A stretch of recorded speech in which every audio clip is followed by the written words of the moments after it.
మొన్న ఒక పెద్ద మనిషికి సన్మానం అయిందండి అని చెప్పుకుంటున్నారండి. పెద్ద మనిషి అంటే అర్థం ఏంటండి? అంటే నాకు తెలియక అడుగుతున్నాను.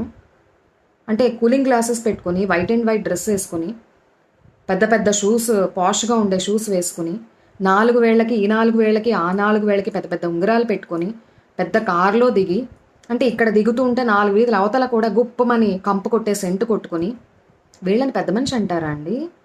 అంటే నాకు తెలియక అడుగుతున్నాను. అంటే నా దృష్టిలో పెద్ద మనుషులంటే సమాజానికి హితమైన పనులు చేస్తూ, నలుగురితో మంచిగా మాట్లాడుతూ, ఎవరికీ హాని చేయకుండా, వాళ్ళ వల్ల వీలైతే మంచి చేయడం, లేకపోతే నోరు మూసుకొని ఊరుకోవడం.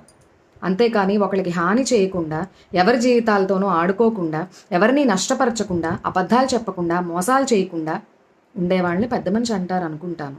అంటే వాళ్ళ వల్ల సమాజానికి ఒక మంచి జరుగుతుంది, కీడైతే జరగదు.